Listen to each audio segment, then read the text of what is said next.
ನಮಸ್ಕಾರ ಡಾಕ್ಟರ್ ಆಂಜನಪ್ಪ.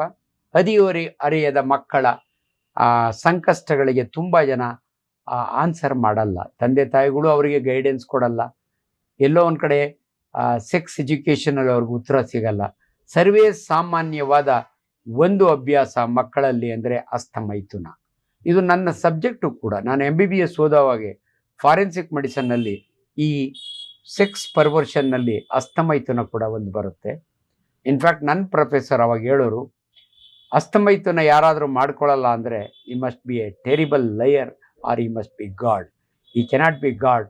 ಯಾಕಂದರೆ ದೇವರು ಕೂಡ ಒಂದೊಂದು ಸಾರಿ ಹಸ್ತಮೈಥುನ ಮಾಡ್ಕೊಂಡಿರ್ತಾನೆ ಅನ್ನೋ ರೀತಿಯಲ್ಲಿ ಪಾಠ ಮಾಡೋರು.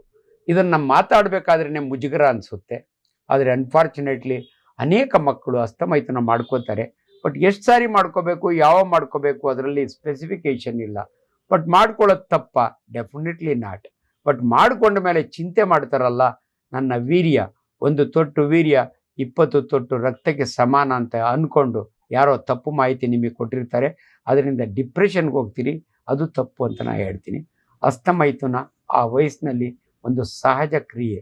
ಹೆಂಗೆ ನೀವು ಊಟ ಮಾಡ್ತೀರಿ, ನಿದ್ದೆ ಮಾಡ್ತೀರಿ, ಅದೇ ರೀತಿ ರಾತ್ರಿ ಹೊತ್ತು ಸ್ಖಲನ, ವೀರ್ಯ ಸ್ಖಲನ ಆಗೋದು ಮತ್ತು ಹಸ್ತಮೈಥುನ.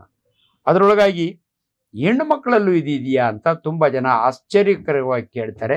ಇನ್ನು ಕೆಲವರು ತಮಾಷೆ ಮಾಡ್ತಾರೆ. ಹೆಣ್ಮಕ್ಳು ಹಸ್ತಮೈಥುನ ಅಂದರೆ ತಮ್ಮ ಪ್ರೈವೇಟ್ ಪಾರ್ಟ್ನ ಕೈನಲ್ಲಿ ಸ್ಟಿಮ್ಯುಲೇಟ್ ಮಾಡ್ಕೊಳ್ಳೋದಕ್ಕೆ ಹಸ್ತಮೈಥುನ. ಅದರಿಂದ ಏನೋ ಒಂಥರ ಪ್ಲೆಷರ್ ಸಿಗುತ್ತೆ, ಟೆನ್ಷನ್ ರಿಲೀಸ್ ಆಗುತ್ತೆ. ಆದರೆ ಎಲ್ಲದಕ್ಕೂ ಒಂದು ಲಿಮಿಟ್ ಅಂತ ಇರುತ್ತೆ.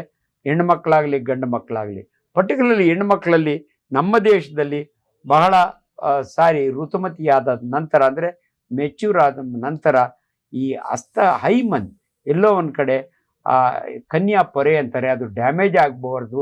ಆ ಡ್ಯಾಮೇಜ್ ಆಗಿದರೆ ಆಕೆ ಒರಿಜಿನಲ್ಲ ಅಂತ ತಪ್ಪು ಮಾತನಾಡ್ತಾರೆ. ದಯವಿಟ್ಟು ಸ್ಪೋರ್ಟ್ಸ್ ವುಮನ್ಗೆ ಹೈಮನ್ನು ಟೇರ್ ಆಗಿರುತ್ತೆ. ಎಷ್ಟೋ ಜನ ಹಸ್ತಮೈಥುನ ಮಾಡೋರಿಗೆ ಅದು ಟೇರ್ ಆಗಿರುತ್ತೆ. ಅದರಿಂದ ದಯವಿಟ್ಟು ಹಸ್ತಮೈಥುನದ ಬಗ್ಗೆ ನಿಮಗೆ ತಪ್ಪು ಕಲ್ಪನೆ ಬೇಡ. ಇದು ಇರುತ್ತೆ. ಬರ್ತಾ ಇದರಿಂದ ಮುಂದೆ ನಿಮ್ಮ ಮ್ಯಾರಿಡ್ ಲೈಫ್ನಲ್ಲಿ ನಿಮ್ಮ ಸೆಕ್ಸ್ ಲೈಫ್ಗೆ ಏನಾದರೂ ತೊಂದರೆ ಆಗುತ್ತಾ? ಡೆಫಿನೆಟ್ಲಿ ಏನೂ ಆಗಲ್ಲ. ನೀವು ಆ ಮದುವೆಯಾದ ನಂತರ ನಿಮ್ಮ ದಾಂಪತ್ಯ ಜೀವನಕ್ಕೂ ಇದಕ್ಕೂ ಯಾವ ರೀತಿಯ ಸಂಬಂಧ ಇಲ್ಲ. ನಮಸ್ಕಾರ.